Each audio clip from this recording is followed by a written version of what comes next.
Alors, deuxième élément qui nous montre une profonde transformation des conflits du travail, c'est la chute du taux de syndicalisation.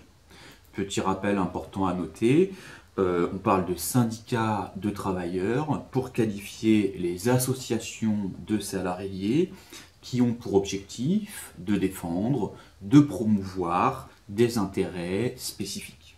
Eh bien, on observe aujourd'hui que ce taux de syndicalisation en France est le plus faible parmi les pays industrialisés. C'est lié à plusieurs raisons. Déjà, les transformations socio-économiques qui ont émergé à partir des années 80 ont totalement chamboulé ce monde du syndicalisme. Première raison, la hausse du chômage, la hausse de la précarité avec des contrats de type intérim CDD ont fait chuter le nombre de syndiqués. Les personnes qui sont dans des situations précaires ont davantage peur de représailles si elles revendiquent leurs droits, si elles s'inscrivent dans des syndicats et par conséquence ne saute pas ce pas. Deuxième élément, on observe depuis les années 80, et on l'a dit également tout à l'heure, une chute du nombre d'ouvriers liée aux délocalisations, au progrès technique. Et bien, la chute du nombre d'ouvriers fait forcément également diminuer le nombre de syndiqués.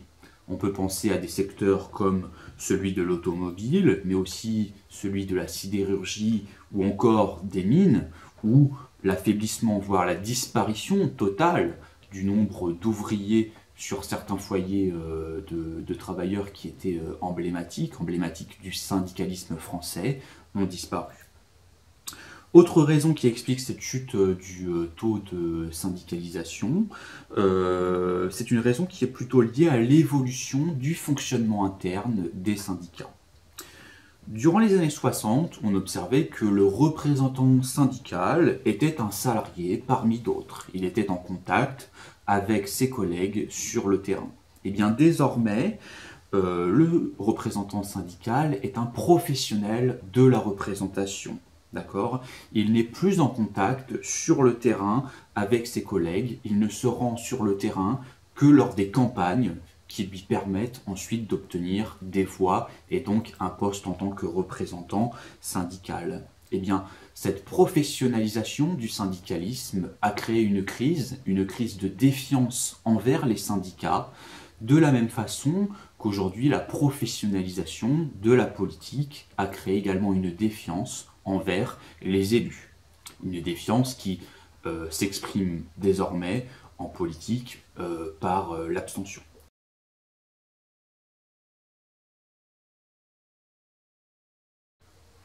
Enfin, dernier point, on notera que à la fois les formes mais également les objets des conflits du travail ont évolué. Premier point, on note que les grèves sont, depuis les années 80, beaucoup moins fréquentes sur le long terme. Néanmoins, on observe certains pics de grève, c'est-à-dire des années qui sont très conflictuelles, marquées par un nombre très important de grèves. De la même façon, si le nombre de grèves sur le long terme diminue, d'autres formes de conflits se multiplient. On peut parler des manifestations qui ont eu tendance à augmenter, au recours au prud'homme, les salariés vont saisir la justice face à leur direction, ou enfin à la forme du débrayage. Le débrayage étant un arrêt de courte durée du travail au sein d'entreprises. Enfin, les objets des conflits du travail ont également évolué. Auparavant, on avait surtout des conflits dits offensifs, c'est-à-dire que le salarié réclamait une hausse de salaire, une baisse du temps de travail, un allongement des congés payés. Eh bien, désormais, les conflits ne sont plus offensifs, mais défensifs. C'est-à-dire que les salariés vont chercher à protéger des anciens droits, vont chercher par exemple pour la réforme des retraites, à conserver le droit de partir à la retraite à un certain âge. D'accord ? On rejoint l'idée de tout à l'heure de conflits qui cherchent à résister au changement et non plus à créer le changement. Dernière sous-partie, on va observer que les conflits sociaux aujourd'hui mettent en avant de nouveaux enjeux et de nouvelles formes de contestation. Pour bien comprendre cela, on va faire appel à un auteur, Ronald Inglehart, qui parle plutôt de révolution silencieuse en opposant deux types de générations. Ronald Inglehart explique que la génération qui a connu la crise de 1929, puis la Seconde Guerre mondiale, a été socialisée d'une manière totalement différente de la génération qui a connu la croissance des Trente Glorieuses. D'accord ? Alors, pour la génération ayant connu cette crise, ce krach boursier de 1929, puis la Seconde Guerre mondiale, l'opulence n'était pas au rendez-vous, ce qui fait que la priorité était la satisfaction des besoins dits primaires. Les conflits sociaux, par conséquence, étaient centrés sur la hausse des salaires, la baisse de l'inflation, ce genre d'éléments. A contrario, pour les individus ayant connu les Trente Glorieuses, l'opulence était davantage au rendez-vous, et les conflits sociaux n'ont pas concerné la satisfaction des besoins primaires, mais la satisfaction de besoins dits supérieurs. Ces générations ont plutôt revendiqué des éléments de l'ordre de la liberté d'expression ou encore de la qualité de vie.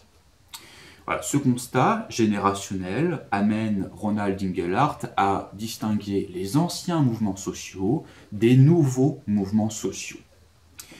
Les anciens mouvements sociaux, qui concernent la première génération, ont plutôt des revendications qu'il va qualifier de matérielles. On a pu parler tout à l'heure de la hausse des salaires, on peut également parler de la baisse de la durée de travail ou encore de l'allongement des congés payés.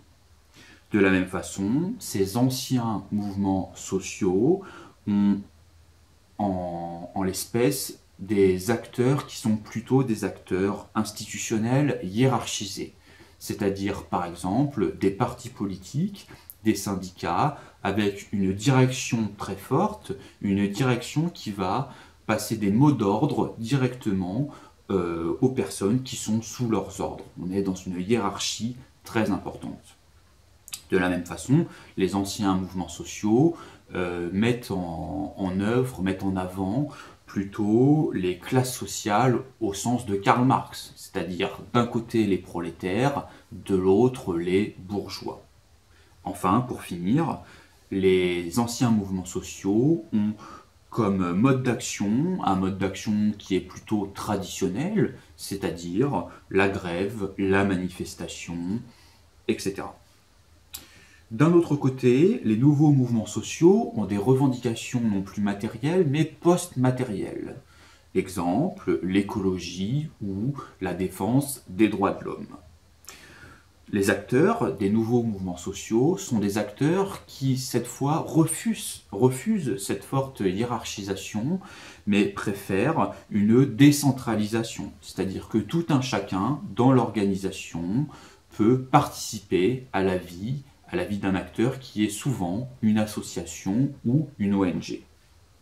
De la même façon, on n'est plus vraiment du côté des anciennes classes sociales au sens de Karl Marx, mais plus chez les nouvelles classes moyennes, c'est-à-dire des individus qui sont très diplômés, qui ont une sécurité économique et qui, de facto, vont se concentrer sur les besoins supérieurs. Enfin, dernier point, sur les modes d'action, on n'est plus sur les modes d'action traditionnels, mais plutôt sur des modes d'action spectaculaires, des modes d'action qui vont chercher à capter les médias. On peut penser au sit-in ou au die-in, enfin la grève de la faim, ou également, et cela revient souvent dans l'actualité, aux ZAD, les zones à défendre, qui sont des campements où les individus cherchent à lutter contre des projets d'aménagement, par exemple celui de Notre-Dame-des-Landes, l'aménagement d'un aéroport qui a fini par être abandonné du fait de cette mobilisation.